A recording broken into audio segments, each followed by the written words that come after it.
انسان کو اللہ تعالیٰ نے اتنی نعمتیں عطا کی ہیں کہ اگر وہ ان کا احساس کر لے تو کبھی بھی ناشکری اس کے انداز سے، رویے سے اور اس کی طرز زندگی سے ظاہر نہ ہو، بلکہ اس کا سانس سانس جو ہے وہ اللہ کا شکر کرے۔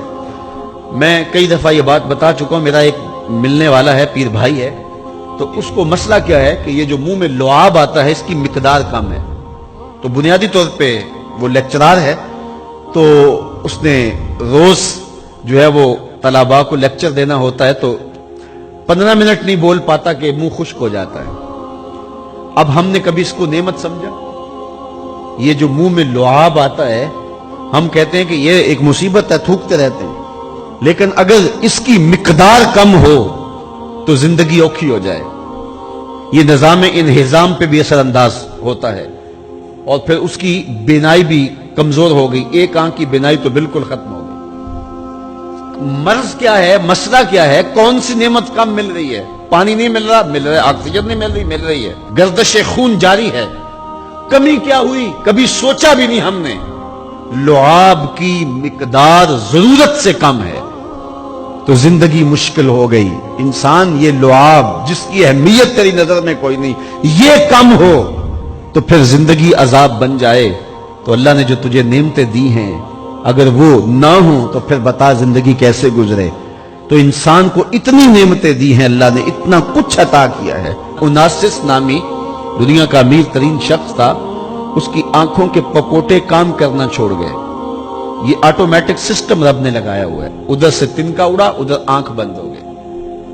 اب ڈاکٹر سلوشن ٹیپ لگا کے اس کی آنکھ کھولتا تھا، اور جب سوتا تھا تو ٹیپ لگا کے بند کر دیتا تھا۔ کسی نے اس سے پوچھا کہ زندگی کی سب سے بڑی آرزو؟ کہا کاش اپنی آنکھیں اپنی مرضی سے کھول سکوں۔ کہا اس کے لیے کوئی قیمت پیسے دینے پڑے تو کتنے دے گا؟ کہا ساری دولت لگا دوں گا۔ کبھی ہمیں یہ احساس ہوا؟ بہت سارے لوگوں کو آج پتا چلا ہوگا یہ بھی ایک سسٹم ہے، ایسا ہے، رب نے قدرتی لگایا ہوا ہے، اس کا کوئی بل نہیں کبھی آیا۔ آپ 3 مہینے بل نہ دے تو وابڈا والے میٹر کاٹ دیتے ہیں کہ نہیں؟ بجلی کاٹ دیتے ہیں، سوئی گیس والے کنیکشن کاٹ دیتے ہیں، لیکن ساری زندگی رب کو سجدہ نہ کرو۔ اس نے کبھی سورج کو نہیں کہا کہ اس نافرمان کے گھر تیری روشنی نہیں جانی چاہیے۔ اس نے کبھی چاند کو نہیں کہا کہ تیری چاندنی اس کے آنگن میں نہیں جانی چاہیے۔ جس طرح با یزید کے گھر میں سورج کی کرنیں جاتی ہیں، اس نافرمان کے گھر میں بھی ایسے ہی جاتی ہیں۔ تو انسان کو اللہ نے بڑا کچھ دیا، لیکن یہ اس کے باوجود ناسپاس ہے، ناشکر گزار ہے۔ تو کہا اس کے لیے کوئی اس کو خارج سے دلیلیں نہیں چاہیے۔ انسان اگر اپنے پہ غور کرے تو انسان کے اندر ہی سب کچھ ہے۔ میں کہاں کھڑا ہوں مجھے پتا ہے، آپ کہاں کھڑے ہیں آپ کو پتا ہے۔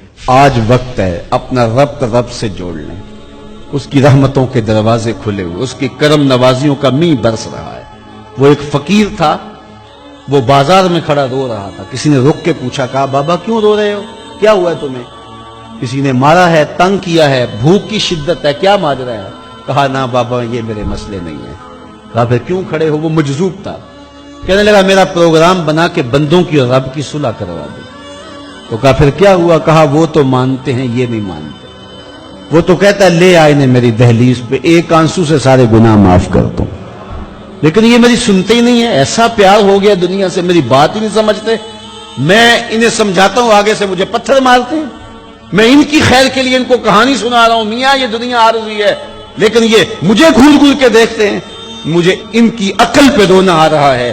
وہ کہتا ہے لے آ میری چوکھٹ پہ، ابھی معاف کر دوں گا، ایک آنسو سے سارے گناہ دھو ڈالوں گا، سمندر کی جھاگ کے برابر بھی گناہ ہیں تو مٹا ڈالوں گا، لیکن یہ سمجھتے نہیں ہیں۔ خیر وہ چلا گیا، اگلے دن گیا تو قبرستان کے قریب سے گزرا تو وہ فقیر وہاں کھڑا رو رہا تھا۔ وہ پھر رو گیا، کہا بابا عجیب کہانی ہے تیری، بازاروں میں بھی روتا ہے، قبرستانوں میں بھی روتا ہے، آج کیا مسئلہ ہے؟ کہا آج بھی میرا کل والا ہی مسئلہ ہے۔ کہا آج کیا مسئلہ ہے؟ کہا آج میں ادھر آیا تھا کہ ان کی اور رب کی صلح کروا دوں۔ تو کہا آج پھر کیا بنا؟ کہا آج یہ مانتے ہیں وہ نہیں مانتا۔